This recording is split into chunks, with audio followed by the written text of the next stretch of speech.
जय हिंद दोस्तों, स्वागत है मेरे वीडियो में। दोस्तों इस वीडियो में हम रेलवे एग्जाम्स के लिए साइंस को करने वाले हैं। तो चलिए दोस्तों वीडियो को आज स्टार्ट करते हैं। तो दोस्तों यहाँ दिया हुआ है कि लैंगिक प्रकार का प्रजनन अधिक विविधता ला सकता है।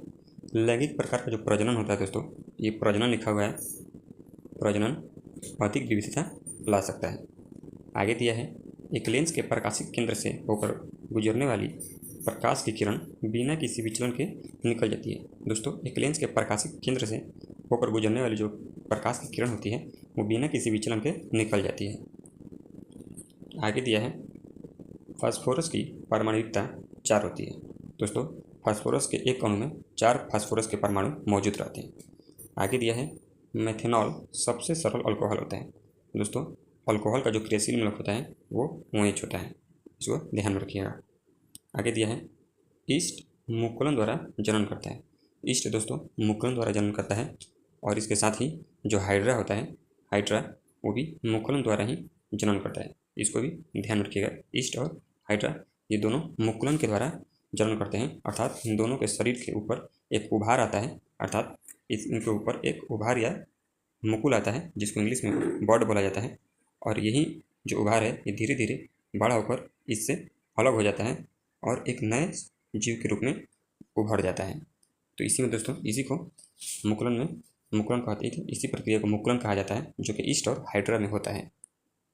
आगे दिया है मोनेरा समूह में बैक्टीरिया जैसे प्रोकैरियोटिक कोशिका यंत्र केंद्रीय पटल रहित वाले एक कोशिकीय जीव समाविष्ट होते हैं, अर्थात इनमें केंद्रक जो है नहीं होता है, स्पष्ट केंद्रक इसमें मौजूद नहीं रहता है। आगे दिया है एक्टिनियम की परमाणु संख्या 89 है। एक्टिनियम की परमाणु संख्या दोस्तों 89 है। आगे दिया है एथिन एक विषम यौगिक है। एथिन दोस्तों एक विषम यौगिक है। आगे दिया है इकाइनोडर्मेटा पूरी तरह से मुक्त रहने वाले समुद्री जीव हैं। इकाइनोडर्मेटा दोस्तों ये समुद्री जीव हैं जो कि पूरी तरह से मुक्त रहते हैं। आगे दिया है चमगादड़ उनके मार्ग में आने वाली वस्तुओं से टकराकर वापस आने वाली अल्ट्रासोनिक तरंगों के द्वारा मार्ग की बाधाओं का पता लगाते हैं। दोस्तों चमगादड़ जो होते हैं वे अल्ट्रासोनिक तरंगों को उत्पन्न करते हैं और ये तरंगे जो है उनके बीच में जो अवरोधक आता है उससे टकराती है और टकराकर पुनः चमगादड़ के पास वापस लौटती है, जिससे चमगादड़ जो है पता लगा लेता है कि उसके सामने कोई अवरोधक मौजूद है और वो सतर्क हो जाता है। आगे दिया है किसी वस्तु पर किया गया कार्य वस्तु के द्रव्यमान पर निर्भर नहीं करता है। दोस्तों किसी वस्तु पर जो किया गया कार्य होता है वस्तु के द्रव्यमान पर निर्भर नहीं करता है। आगे दिया है यदि कोई वस्तु डूबती है तो वस्तु पर तरल द्वारा प्रयुक्त उत्क्षेप वस्तु के भार से कम होगा। यदि कोई वस्तु दोस्तों डूबती है तो वस्तु पर तरल द्वारा प्रयुक्त उत्क्षेप वस्तु के भार से कम होता है, अर्थात उस पर जो बाहर की ओर बल है वो कम लगता है जिसके कारण वस्तु डूब जाती है। आगे दिया है लैंथेनाइट की परमाणु संख्या 58 से 71 परास में है। आगे दिया है दोस्तों जी का मान, स्मॉल जी का मान दोस्तों ऊंचाई में कमी के साथ बढ़ता है। यदि दोस्तों ऊंचाई में कमी होगी तो स्मॉल जी का जो मान है वो बढ़ता है। दोस्तों ध्रुवों पर जो जी का मान होता है वो अधिकतम होता है जबकि भूमध्य रेखा पर 0 होता है। आगे दिया है भूमध्य रेखा पर दोस्तों बहुत कम होता है और जो ध्रुव हैं उन पर अधिकतम होता है। आगे दिया है जब आप एक रबड़ बैंड खींचते हैं तो हस्तांतरित ऊर्जा स्थितिज ऊर्जा के रूप में संग्रहित होती है। दोस्तों जब हम एक रबड़ बैंड को खींच कर रखते हैं तो उसमें स्थितिज ऊर्जा जो है वो संग्रहित होती है। आगे दिया है किसी लगाए गए बल के लिए यदि क्षेत्रफल कम है तो दाब अधिक होता है।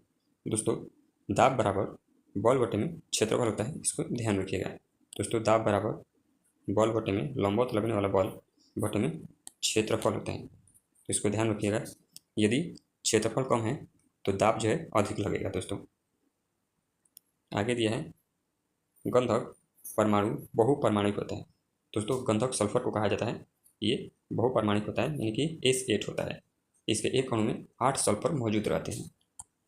आगे दिया है एस्टर अल्कोहल और कार्बोक्सिलिक एसिड को वापस देने के लिए एक एसिड या बेस की उपस्थिति में प्रतिक्रिया करता है। दोस्तों एस्टर जो है अल्कोहल और कार्बोक्सिलिक एसिड को वापस देने के लिए एक एसिड या फिर बेस की उपस्थिति में प्रतिक्रिया करता है। आगे दिया है उच्च गलनांक और क्वथनांक सहसंयोजक यौगिक का गुण नहीं होता है। दोस्तों, जो सहसंयोजक यौगिक होते हैं उनका गलनांक निम्न होता है और उनका क्वथनांक भी निम्न होता है, जबकि आयनिक यौगिक का दोस्तों आयनिक यौगिक का जो गलनांक है वो उच्च होता है और क्वथनांक भी उच्च होता है। तो इसको ध्यान रखिएगा। किसका?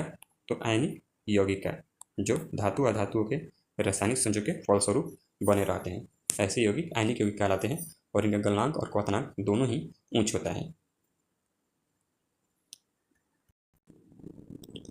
आगे दिया है दोस्तों पोरिफेरा के प्राणी अगतिशील होते हैं। पोरिफेरा के प्राणी दोस्तों अगतिशील होते हैं। दोस्तों, पोरी मतलब होता है छिद्र, यानी पोरिफेरा समूह में जो जीव आते हैं उनके बॉडी पर, उनके शरीर पर काफ़ी छिद्र होता है। आगे दिया है WBC मानव शरीर का सैनिक कहा जाता है, क्योंकि दोस्तों WBC मानव शरीर का रक्त का एक प्रकार है जिसको वाइट ब्लड सेल कहा जाता है। ये जो है प्रतिरक्षा तंत्र के रूप में कार्य करता है, अर्थात बाहर के जो भी जीवाणु अंदर आते हैं उनको ये नष्ट कर देता है और बाहरी रोगों के संक्रमण से हमें बचाने का कार्य करता है।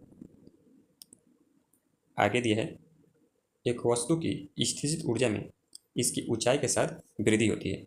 दोस्तों, स्थितिज ऊर्जा को पोटेंशियल एनर्जी को mgh के द्वारा भी शो किया जाता है, जहाँ पर h हाइट होता है। दोस्तों, जब ऊंचाई में वृद्धि करेंगे तो जो वस्तु की स्थितिज ऊर्जा है उसमें भी वृद्धि हो जाएगी।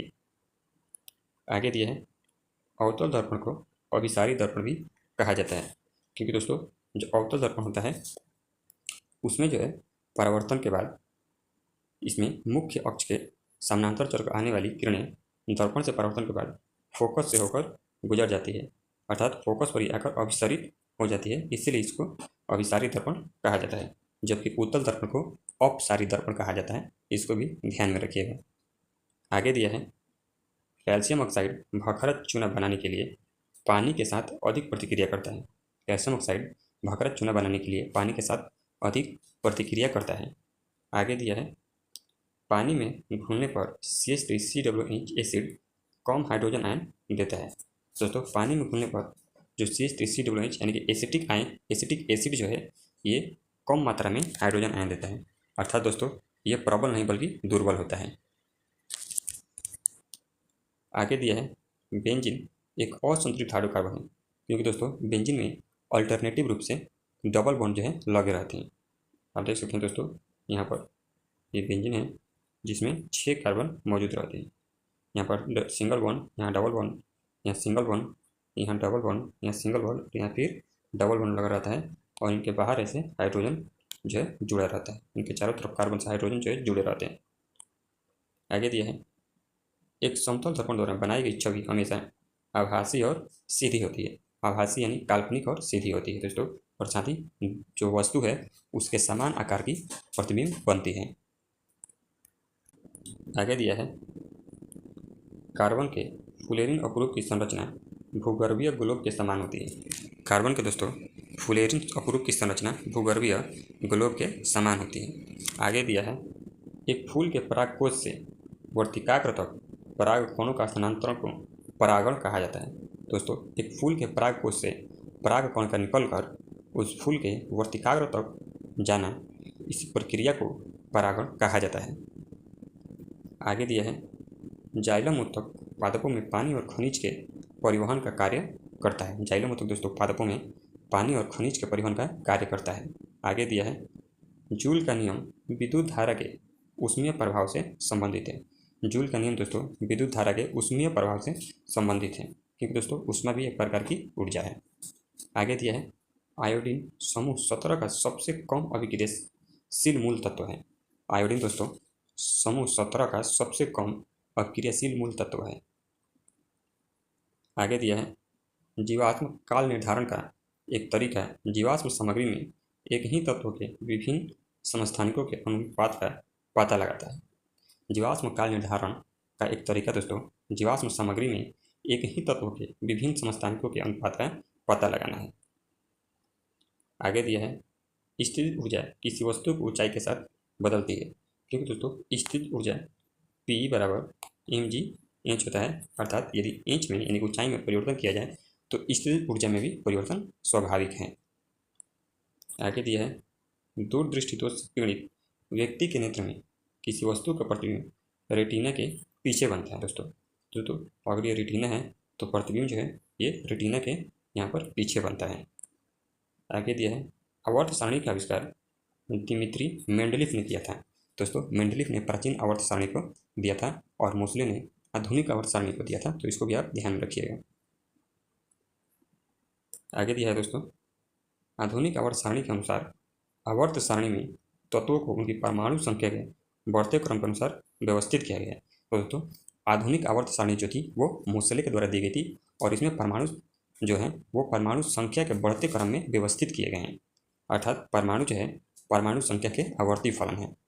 आगे दिया है विस्थापन न होने पर किया गया कार्य शून्य होता है, क्योंकि दोस्तों किया गया कार्य यानी W बराबर एफ कॉस थीटा होता है, जानते हैं इसको, जहाँ पर F जो है बल होता है और S विस्थापन होता है, और विस्थापन शून्य हो जाए तो ये पूरा वैल्यू जो है ये शून्य हो जाएगा, अर्थात किया गया कार्य W बराबर शून्य हो जाएगा। तो चलिए दोस्तों मिलते हैं अपना अगले वीडियो में, तब तक के लिए धन्यवाद।